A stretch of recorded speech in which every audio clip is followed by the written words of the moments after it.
Hello, everyone. Welcome back to Sage's Tabletop Talks, table. All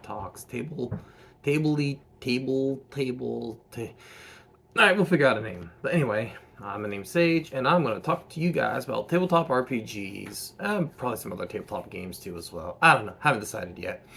Um, so I realized in an earlier video I had talked about how I was going to talk about hit points and didn't get around to it. Slipped my mind, stuff happens, and also my mind is like a sieve, it just whoosh. But so let's talk about hit points. Now, first of all, what are hit points? And to me, what a hit points are, and different games use different hit points. It's how much bad things can happen to your player character before you enter the lose state, before you lose. Since most tabletop RPGs are very action oriented, they're very based on action and adventure. This generally means how many times can your character get punched in the face before they go home and reconsider their life choices. Um, you know, um, but there are other games that kind of play with that a little bit. For example, there's a game out there for like small girls called like Mermaid Girl Adventures, I think. And in it, how it works is you take damage to your stats. So, for example, if you because the game's supposed to be kind of silly, lighthearted, very like My Little Pony-ish, very like Monster High-ish. So if you get like mud in your face, your charm stat will take a point of damage. Once it reaches zero, your character basically just kind of goes off in the corner and sits for a little bit. Because the game's not really interested in killing player characters off like something like D&D or Palladium Call of Cthulhu would be. Um, hit points is one of those weird, contentious things you see a lot of in tabletop role-playing games. Um, so let's take Dungeons and Dragons because it's the biggest example, and mass majority of games use Dungeons and Dragons hit point system. You have a pool of HP, and when you take damage, it chips off that HP. So if you got 30 HP, you take 6 damage, you now have 26 hit points. Until you can do some healing, which varies game to game. Older games will be like, oh yes, you heal 1 hit point per week, and okay. Whereas some games, it's like, yeah, you heal up in the middle. More modern games tend to just like, you heal between adventures. It's fine, you'll be alright. No one have to worry about tracking real time. So there's a contentious idea of hit points that hit points are just your meat. And this was a huge thing with 4th edition because there was a character class called the Warlord. And the Warlord could yell at a guy and his hit points would recover. And there was like, oh, you can't scream damage away, which, first of all, you can't magic damage away either. If my, hand gets, because you can't scream my hand back on. If I'm not mistaken, I believe it's Mike Merles tweeted that one time. It's like, you can't yell a hand back on. Okay, but if I lose my hand, go ahead and cast all the spells you want at it. You're not reattaching it. So you can't magic a hand back on either. But, so this idea that hit points is specifically like pieces of your body that have been damaged. And, but so is it not? And the argument was ended in like 1973, whenever Dungeons and Dragons first came out, because Gary Gygax said that hit points is your bodily health, but it's also things like fatigue, combat advantage, mental strain, things like that. It's this mass of things. And for anyone out there who wants to tell me that hit points is the same as meat, a cow in Dungeons and Dragons 5th edition has 15 hit points. A first level fighter in Dungeons and Dragons has, if he's got a solid constitution +2, he's got 12 hit points. Which means that,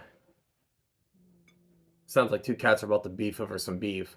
But anyway, so it means that if this fighter at level 1 is literally almost as beefy as a cow. At level 2, he gains, 1d10 plus, like I said, I'm assuming a decent constitution, because frontline fighters should have solid constitutions. He gets 1d10 plus 2 hit points, so at least 3, which puts him having as level 2 fighter literally has as much meat on their bones as a cow. And that's assuming he rolled a 1 on his hit point roll, which, if you take the average of 5, 7, he literally now is bigger than a cow. Or does it make more sense that as he gets better, he becomes more tolerant to pain, so the wounds don't force him into a shock anymore? He becomes more able to handle the stress of combat, both mentally and physically, fatigue and mental damage. That he is able to better hold his combat advantage to a fight. So I think we can. We can't even really safely say that the first amount of hit points is your meat, but let's just say first amount of hit points is meat. That's just meat. So once you're down below 12 hit points, now you're getting into meat damage as opposed to just like little tiny wounds. I saw someone argue that things like poison, fire, falling damage, this idea that hit points isn't just meat doesn't work, and they are wrong because here's the thing: like a first level character who's just starting their career, let's say they imbue some poison. They imbue that poison. Now all of a sudden their stomach's upset. They're racked with pain. They just lie on the ground, cringe in a circle. They've just almost kind of given up from the sickness of it all. Whereas a higher level fighter is more likely to just kind of, okay, okay, okay, I can do this. So even though physically it's the same, he's less likely to go into shock. He's less likely to mentally give up from the pain that he's feeling. And he probably is just tougher from years of being poisoned, being stung by bees, being stung by scorpions, drinking, throwing 755 potions back. But he's also probably just better to deal with it. You take falling damage, level 1 character probably just, and now he's splatted. A higher level character who's probably fallen and tumbled and rolled a little bit, he falls, boom, he hits, he probably knows how to land a little better, he probably knows how to tumble, roll, still gonna get hurt, but also that first character, when he splats and, his arm's sticking out of his, or his, bone sticking out of his elbow and his nose is bleeding, once again, very likely to go into shock, which is your death saving throws in 5th edition, Dungeons and Dragons. But stronger character with similar damage is going to rub some dirt on it, he's going to wipe his nose, pop it back into place until he can get some actual medical assistance and keep going. He's less likely to go into shock, the death saving throws.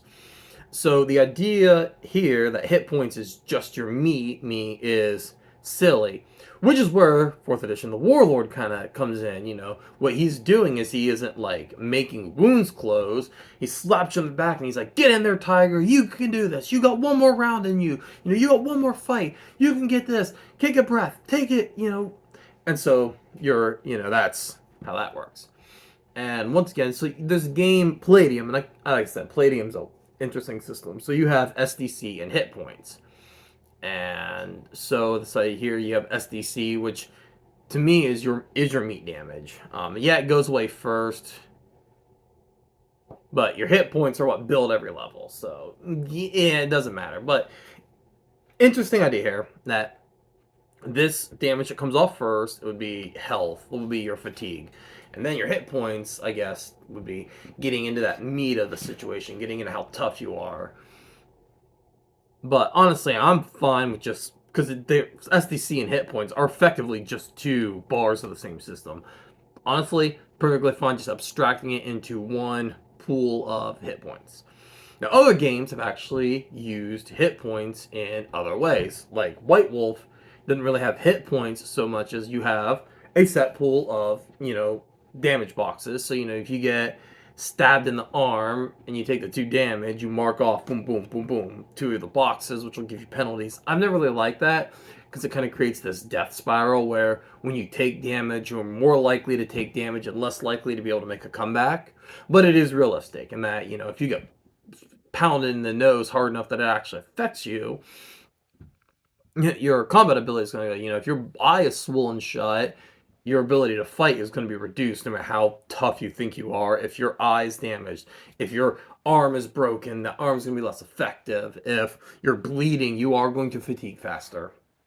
But mechanically, it creates this kind of death spiral where, start losing, you keep losing, you keep losing, you keep losing. But in White Wolf, they deal with the idea of combat advantage with this thing, Soak. It's based entirely on stamina because you also have a dodge. I'm not huge on Storyteller, but it kind of makes sense where, those attacks, you get hit and you take the damage, but as you get stronger and tougher and more experienced in combat, these hits that do hit affect you less. You're more able to run them off. A lot of the White Wolf games have supernatural powers, so there is almost this idea that in like Scion and Exalted, your divine body is reducing damage, and in things like Vampire and Werewolf, your supernatural Lycanthro, Nosferatu powers are reducing the damage you're taking. But still, the idea here, as you get stronger, hits affect you less. My personal favorite hit point system in any game I've ever played is from Mutants and Masterminds. The edition I have is the DC edition, but I believe it's third edition. I don't know if they've changed it with other editions, but so attacks, there is no damage. You don't have a hit point counter. What happens when you get hit is you get status ailments. So if a guy comes up and hits you in the face, he sees how much damage he does. You see what your resistance is, and you roll damage on a table, 15 damage compared to my toughness. And you roll toughness, I believe. Yeah. The attacker rolls accuracy, the defender rolls resistance. So I attack to see if I hit, and then the defender just checks my damage rating, let's say 7. He rolls a d20. Let's say his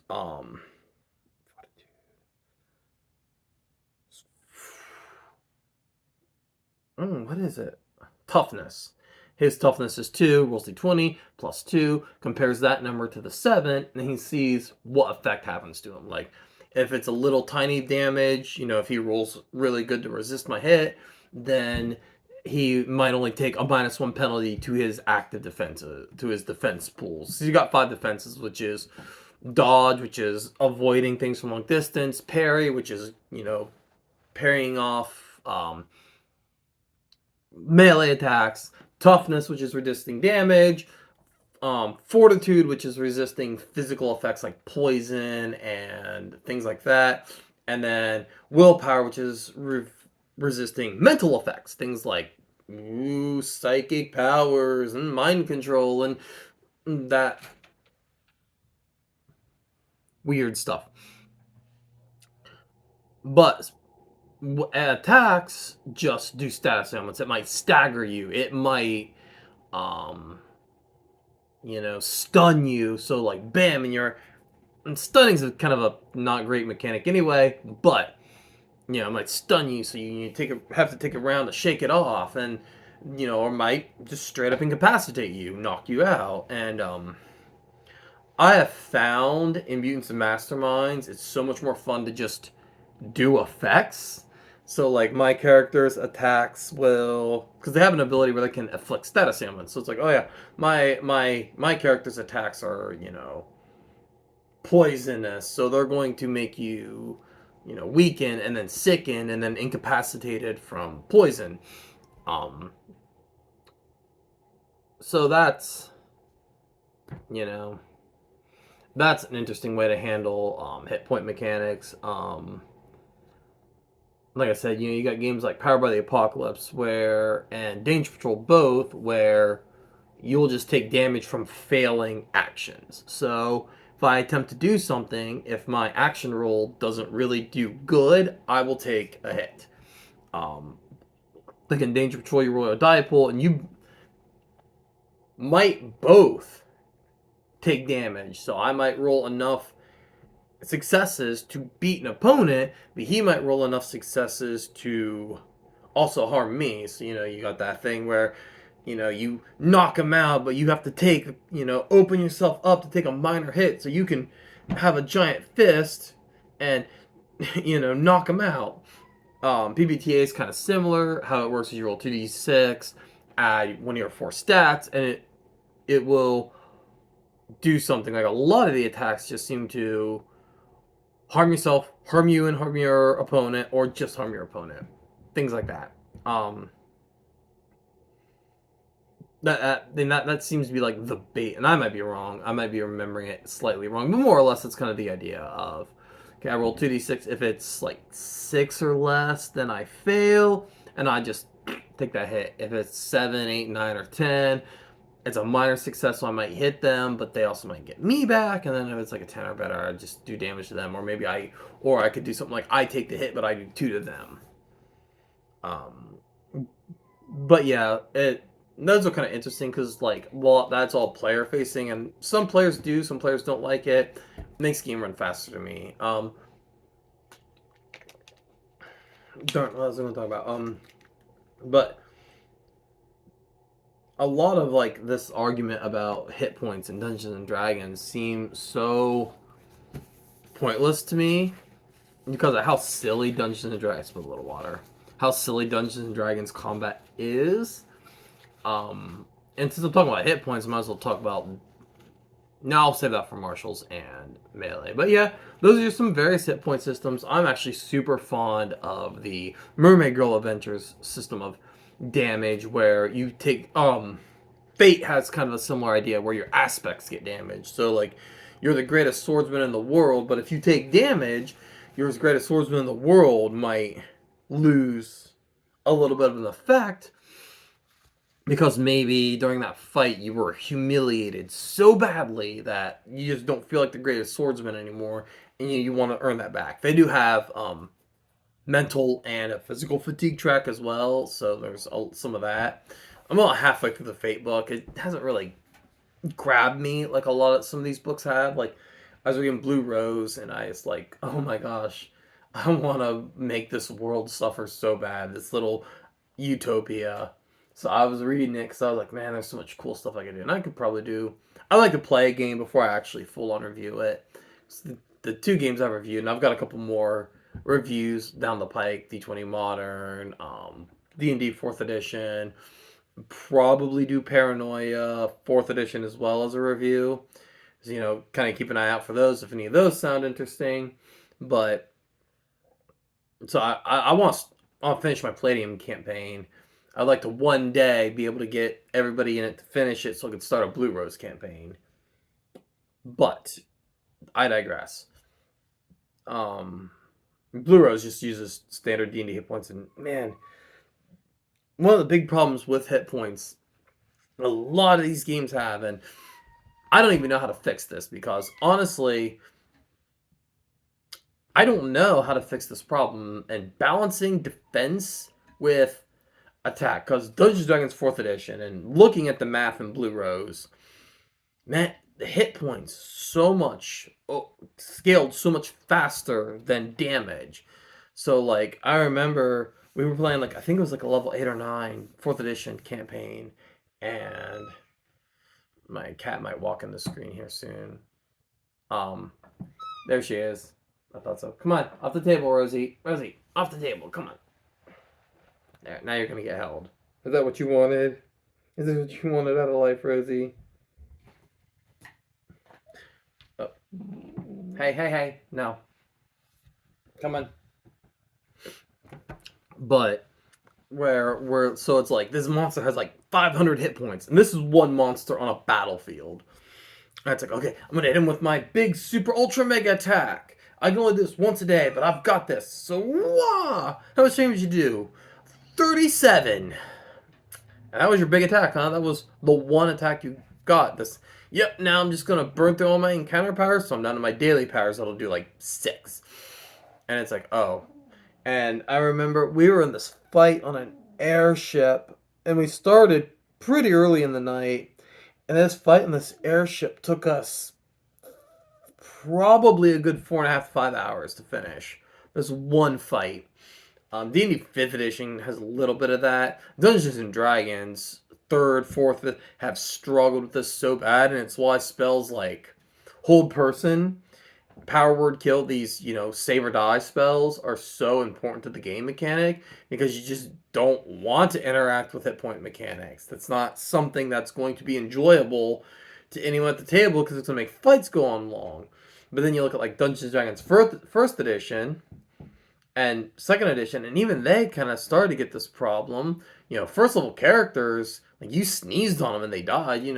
First level wizard got 1 to 4 hit points, 1d4 hit points, no bonus based on their constitution. Fighters got, and you rolled that 1d4 hit points. You didn't start with 4 plus stat modifier.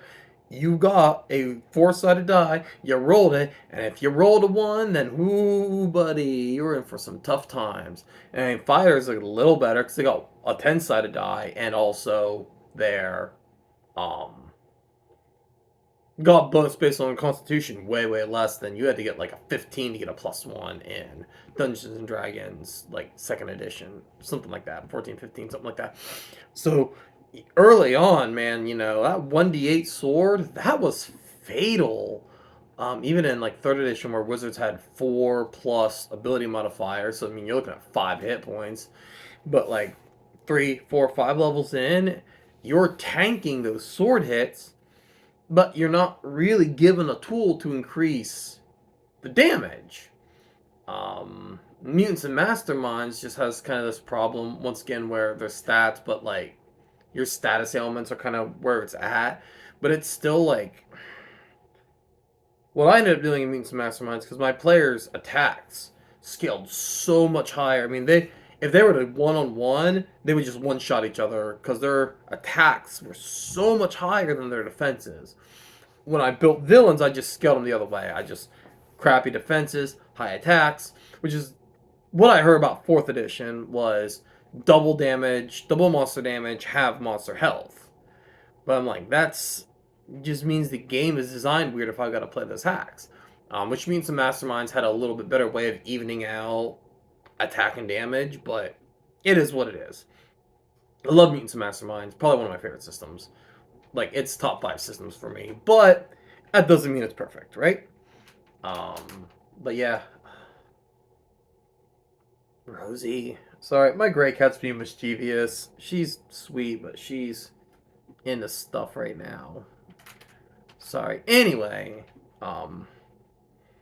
good thing into the bottles of water we have. Anyway, but yeah, so like balancing your attack and defense, and even with White Wolf games, you're so when I played the only one I really played was Scion, dabbled and exalted a tiny bit, but I played online. I'm not sure we were playing right, but anyway, so I had a friend who played Exalted, and he had some weird stories about that stuff. One day, maybe I'll find him. If you're out there, Nick, if you happen upon this, but feel free to get hold of me, man. But he had some stories about the perfect attack, perfect defense system in the game. But man, I remember in Scion, we were fighting. That gray cat doesn't like our kittens. So that's, if you hear the, she's trying to get her space. Anyway, about to wrap this up. But like, man, like the soak was got so much higher with at least in my group than our ability to do damage. Fights were just like attacks were just bouncing off people, just bounce. Oh, I took a damage. Look, they have the self healing ability. Or there's one Scion ability where you spend some energy and you just don't take damage now. It's like, I hit you, and you're like, okay, I spent some of my legend, like it's a mana pool, and now I'm not hurt. And it's like, oh boy. And if you build an enemy with that power, you were just basically racing to 0 MP before the fight ended. Like, imagine if every fight in Final Fantasy, that every fighter had that spell where they had an MP, except for they had a wizard's MP pool, but where damage took from their MP, like by the default, it's like a Valkyrie ability, I believe, where you have a spirit shield up, so you turn on your magic shield and attack through damage to your MP, and before your hit points even get depleted, and it's like every fight's like that, and it was just very frustrating. Probably, oh, let's just talk about one more thing before I go. Cause I have 24 minutes. All right, I am talking about this. Some older games decided we're gonna do hit locations. Don't ever do hit locations. They are never fun. And like I know there are people that are going to tell me I love hit locations.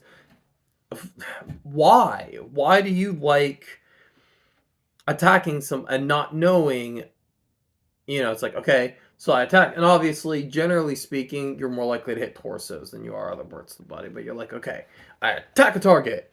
So what did you do? I did 5 damage to the body. Okay, so you mark 5 damage off the body. 1, 2, 3, 4, 5. And what'd you do? I did 3 damage to the legs. You mark the, like, Mech Warrior. Oh my gosh, this made Mech Warrior combat. Like, love Mech Warrior. I love the Mech Warrior universe. I'd love to do an updated Mech Warrior RPG. But oh my gosh, the Mech Warrior Fossa Mech Warrior RPG mech fights would just be, and like, so you would have like your arm would have like 60 hit points. Not probably not that many. Your arm would probably have like 25 hit points, and your attack would do 2 damage, assuming you hit. So, bam, left arm, bam, torso, right leg, head. Yes, I got 1 head. Sweet, because the head only has like 10 hit points. It only has like 7 hit points. Boom. Took half the head hit points away. Torso, right arm. And, obviously, one of the big things with hit locations is you can do things like, okay, that body part is damaged. Your left arm is damaged. You can no longer. This is my left arm. Left arm's damaged. You lose your shield. Your right arm's damaged. You lose access to your weapon. Head damage, you die. So if the game has called shots, everybody just called shots heads and just hopes for that critical. That's just kind of how it works. Unless the penalty is so severe that it's just impossible. But generally speaking, you're just going to call shot head if that's the case. Best way to do that would be like if head should be stunned or blinded. Maybe one day I'll have to pull out the 2nd edition critical hit tables from the armaments handbook I have. Because that's nuts.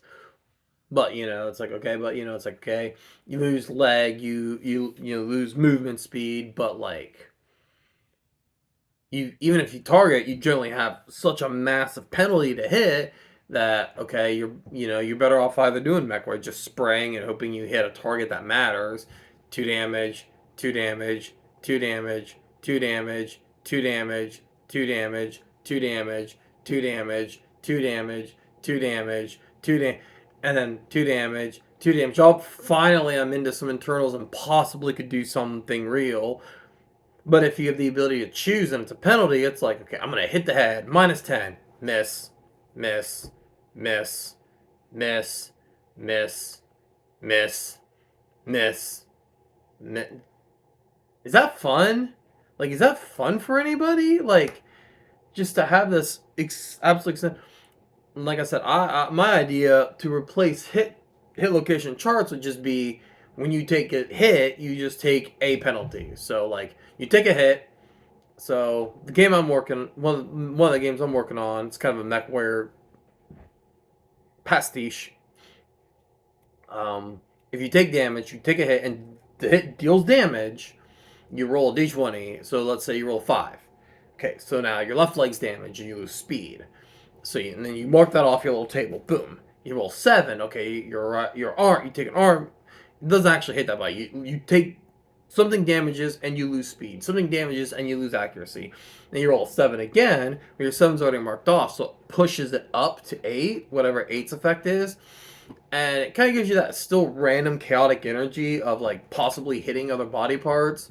And the idea would be to push it to 20. You roll at 20 or possibly 21. So you have to have 20 marked off. So that way you roll at 20 and it pushes up. I haven't done a lot of playtesting to see how long that combat takes yet. I'm still kind of ironing out the details. But that's what I've kind of replaced hit locations with. Is this kind of almost Mutants and Mastermind style effect system. But like it, I played Chaosium, RuneQuest. Sorry, RuneScape's the video game. RuneQuest is the tabletop game. And Call of Cthulhu, and the versions I had hit locations, and then MechWarrior, which had hit locations. I think I played another game that had hit locations, but it's not coming to mind. Doesn't matter. But that was so unfun because, like, okay, you roll. Where did you hit? I hit this body part. Okay, well, why can't we just have 30 hit points and they go down at 30? Or, like, know your roll every 20 hit points, you just took a penalty to your rolls. If that's how, if you want that kind of combat where you take damage to a body part and it. The version of L5R? It doesn't matter. Anyway, so, like, you could, I don't like, once again, don't like that because it creates this death spiral where you start losing and you keep losing. Almost have an idea where if you took so much damage, like in Danger Patrol, as your danger meter goes up, meaning the possible wounds you'll take are worse, you also get bonuses. So you could almost do something where, like, every 20 points of damage you take, if you're going to do something like give me a -1 penalty, also do something like give me fate point or inspiration or whatever your game kind of uses, because most modern games use an inspiration type mechanic. Fate points. Fate's probably not the first game to use it, but I know they kind of really popularized this idea of getting Benny tokens in MechWarrior there are edges that would give you like rerolls or the ability to like push a roll higher, or hero points in Mutants Masterminds kind of. One of the things I actually like about one hero points in Mutant Masterminds, if you burn it, if you roll less than a 10, you add 10 to your roll. So you basically are rolling 1d10 plus 10. And so it makes it so you, if you're pushing, you get like this level. But fate points is a discussion for another time. Enough to make a note of that too. So I'm gonna be doing a lot of these over the next couple weeks with Josh. But anyway, so that's my ideas of hit points. Obviously, if you have anything you'd like to add to the discussion, or even refute me on, as long as you're mannerful, as long as you good manners and you have a statement in good faith, I will happily respond to you in good faith. And if you have any ideas for a video you'd like to see, by all means leave it in the comment section below. I happily take suggestions. And so let's close it. The next couple of weeks, you're probably going to be seeing a lot of me. Josh, the one you see most on this channel, he is, this is very, very busy season for when he works. So his content is going to be greatly reduced. And I told him that I would use these videos, which I was planning on doing maybe once a week. But I told him I'd use these videos to kind of help fill the gap. So you'll probably seeing me post 2 times a week. I got a bunch of suggestions that I could do. These tabletops got some games to review, some topic suggestions I've got written down that I'm kind of going through. If there's anything you'd like to hear me talk about, any games you'd like to see me review, I will happily try to review them if I can find a copy. If there's any topics you want to hear, I'll happily talk about them. I'm probably not going to talk about topics like how to get into RPGs. There's 800 YouTubers out there who probably can do better than me, especially in the year 2024. I started playing in the year like 2000. Probably started playing in like 98, 99. So like my introduction to gaming was I had a friend. I would spend the night at his house. His dad was really into tabletop gamings. He's like, hey, I got this thing called Gamma World. You want to play? And me and my 2 friends who would always hang over to his house were like, that sounds kind of fun. Yeah, let's play Gamma World. Well, I don't know what it is. So we didn't no idea what we were doing. Made some characters. Just kind of, that was my introduction to gaming, was having a friend's dad who wanted us to play. So like, and I know that's not a lot of people, game shops and Roll20 and all that stuff, but I don't know. Somebody else can probably talk about that way more than I can. So if it's a topic you've seen 700 videos out there about, I may not be able to, if I don't have anything new to offer the table, because I can't offer you anything that someone like Jenny D or Bob World Builder or the Dungeon Dudes or Scarlet, or she's on TikTok, or, XP to level 3. These guys, there's nothing I can add to the conversation that they haven't already said way better than I could. However, I think considering that their world seems very Seth Grukowski is a good one. Check him out because he's kind of in the same boat I am, where it's a lot of diversity. But people like Jenny D, they're very D&D 5e centered. So general advice of like how to get into the game, she's going to be better at than me.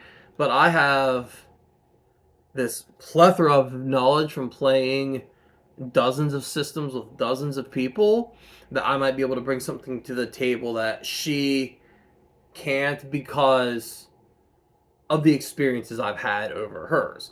You know, she probably could tell you way more about D&D 5th edition than I could. And by all means, this is absolutely a plug. I enjoy her channel. I watch her channel all the time.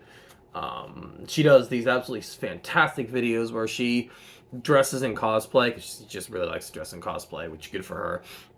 But she'll like she'll dress up like an orc, and then she'll do things where she will like ask you questions like, hey, you know, being like she's like your like a prison guard and you're a prisoner, and she's just having a conversation. So she'll say something and then put a big pause in the video and kind of let you respond. And it's kind of a cool little one-on-one role-playing tool. And like by all means, you absolutely check her out for that stuff. But once again, I'm doing a lot of videos lately. I've got like 3 backlogged. I'm making a couple more. I'm gonna keep making them, but by all means, I'm open to topic suggestions. I'm open to game suggestions. And that's it. Probably, I'm trying to decide what my next video is going to be. I want to do Ivory Tower game design, but it's very hard to do without just turning it into a rant about people who live on Twitter, because that's kind of Ivory Tower game design is. I'm working on it, because there's a lot there that needs to be said. I just am not sure how to say it yet. But anyway, have fun, you know. And remember, if you disagree with me, that's fine. The most important rule in D&D is that everybody at the table has fun. Just remember that I'm just giving advice. I'm just spitballing ideas. I'm just telling you what I think. But if your group is having fun, then by all means keep playing, but don't buy D&D 5th edition. Don't buy D&D 5.5. Wizards of the Coast does not deserve our money. And that'll be everything. Bye!